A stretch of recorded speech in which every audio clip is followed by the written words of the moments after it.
Tu sais ce qui dit plus de rêve et l'échec, c'est le fait d'attendre de se sentir prêt. On attend la motivation, l'énergie, le bon moment. Ce que beaucoup ne réalisent pas, c'est que pendant qu'on attend, la vie passe. Dans cette vidéo, je vais te partager 4 étapes pour développer une discipline. Reste bien jusqu'au 4e point, car tu comprendras pourquoi 95% des gens abandonnent leur objectif dès la 3e semaine et comment faire pour ne pas faire partie de ces personnes-là. Tu sais, on nous a menti sur la motivation. On croit que les gens disciplinés se lèvent le matin avec une énergie débordante et une envie de conquérir le monde. Alors qu'en réalité, ce n'est pas le cas. Car quand vous prenez l'un des athlètes les plus durs mentalement, David Goggins, lui il dit qu'il arrive parfois de ne pas avoir même l'envie de s'entraîner.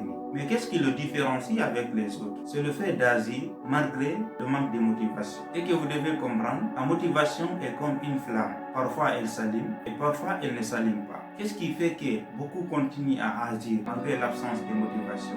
C'est qu'ils ont développé une discipline. Donc c'est ce que nous allons voir en 4 étapes. La première étape pour développer une discipline consiste à couper la négociation avec toi-même. Tu sais, ton ennemi le matin, c'est cette voix qui te dit encore 5 minutes. Tu coupes le réveil, tu continues à dormir. Ou lorsque tu as envie de faire quelque chose, il y a cette voix qui te dit non, aujourd'hui ce n'est pas le bon moment. Aujourd'hui c'est trop dur. Attendons demain. Donc là, tu continues à procrastiner. Donc pour développer la discipline, d'abord la première des choses que tu dois absolument faire, c'est d'essayer de faire taire cette voix dans ta tête. Par exemple, à partir du moment où tu as envie de faire quelque chose et que tu entends cette voix dans ta tête qui te dit non, on va remettre plus tard, essaye d'exécuter directement. Parce que ce que tu dois comprendre, ton cerveau n'a pas à décider.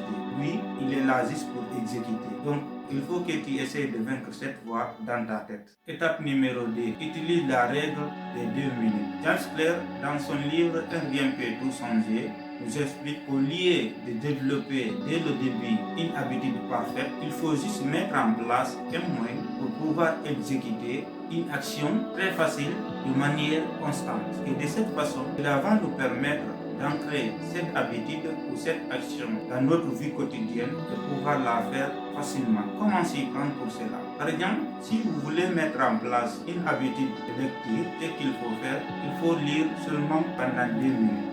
Il ne faut pas dépasser les 2 minutes. Quand vous le faites une fois, 2 fois, 3 fois, ainsi de suite, à partir du moment où le cerveau comprend que c'est très facile pour lui de s'adapter dès le début, ça va devenir une habitude au fur et à mesure. Donc ce qu'il faut comprendre ici de façon très simple, la meilleure façon de mettre en place une habitude consiste à rendre l'habitude très simple à exécuter. Attends, est-ce que tu réalises que les 2 étapes que tu viens de regarder valent plus que n'importe quel discours de motivation? Ce n'est pas de la théorie. Ce qu'il faut comprendre, les gens qui réussissent appliquent ces techniques silencieusement pendant que les autres regardent des vidéos de motivation. Continue. Étape numéro 3. Construire des systèmes, pas des objectifs. Selon la sagesse populaire, le meilleur moyen pour parvenir au but que nous nous sommes fixés dans la vie, c'est de se fixer des objectifs concrets et réalistes. Si vous remarquez, le plus souvent, les résultats que nous obtenons ont peu de lien avec les objectifs que nous nous sommes fixés, mais plutôt avec les moyens que nous avons mis en place. Ce que tu dois comprendre, les objectifs que tu te fixes sont les résultats que tu souhaites atteindre.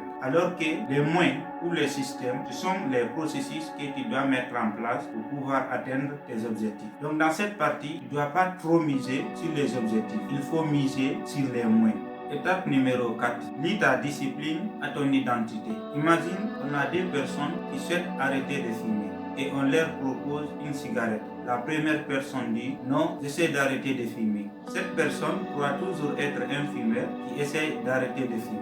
Et la deuxième personne dit non, merci, je ne fume pas. Cette deuxième personne a changé sa croyance, elle a changé d'identité. Elle ne se croit plus être un fumeur. Avec cette partie, ce que tu dois comprendre, lorsque tu souhaites être une personne très disciplinée, tu dois aussi changer tes croyances. Tu dois agir en conséquence en tenant compte de la personne que tu veux être. Par exemple, si tu veux être une personne qui se lève très tôt le matin, ne dis pas j'essaie de me lever tôt le matin. Dis plutôt je me lève tôt le matin. Ce n'est pas un jeu de mots, c'est de la psychologie profonde. Lorsque tu changes ton identité, ton comportement change automatiquement. Et lorsque tu as envie de faire quelque chose qui est lié à ton identité, tu ne te demandes plus si tu vas le faire, tu le fais parce que c'est ce que tu es. Voilà ce que j'ai découvert en étudiant la biographie d'une dizaine de personnes qui ont réussi. O'Brien, Elon Musk, Dangote.